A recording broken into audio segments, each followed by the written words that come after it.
महाराष्ट्राचा।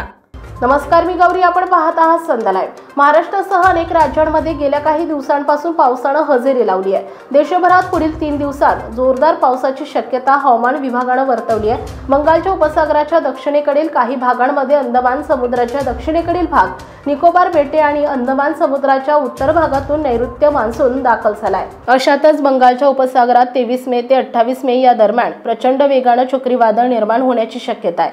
संभाव्य चक्रीवादळाचे नाव शक्ती असेल।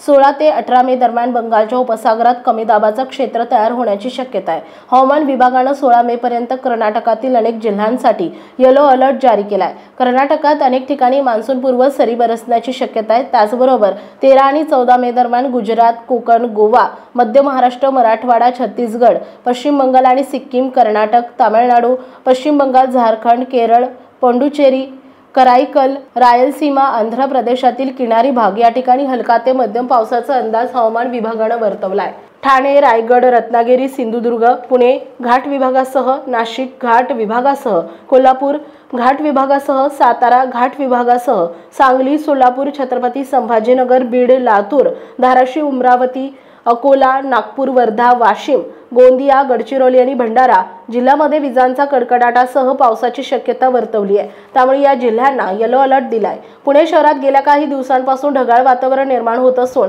काल मंगळवारी दिनांक 13 मे रोजी पावसाच्या सरी बरसल्या। पुढील 4 दिवस शहरात मेघगर्जना, विजांचा कडकडाट आणि वादळी वाऱ्यासह हलक्या ते मध्यम स्वरूपाच्या पावसाची शक्यता भारतीय हवामानशास्त्र विभागाने वर्तवली आहे। त्यामुळे पुणे शहराला पुढील 4 दिवस येलो अलर्ट देण्यात आलाय। शहरात काल झालेल्या पावसामुळे उन्हाची तीव्रता कमी झाली असून नागरिकांना उष्णतेपासून काहीसा दिलासा मिळाला। मान्सूनपूर्व हवामानातील बदल, चक्रीय स्थिती आणि वातावरणातील आर्द्रतेमुळे शहरात मेघगर्जना, विजांचा कडकडाट आणि वादळी वाऱ्यासह हलक्या ते मध्यम स्वरूपाचा पाऊस पडण्याची शक्यता हवामानशास्त्र विभागाने वर्तवली आहे। ताज्या आणि महत्त्वपूर्ण बातम्या पाहण्यासाठी आजच आमच्या संध्या लाईव्ह न्यूज चॅनलला YouTube वर सबस्क्राइब करा आणि बेल आयकॉन प्रेस करा।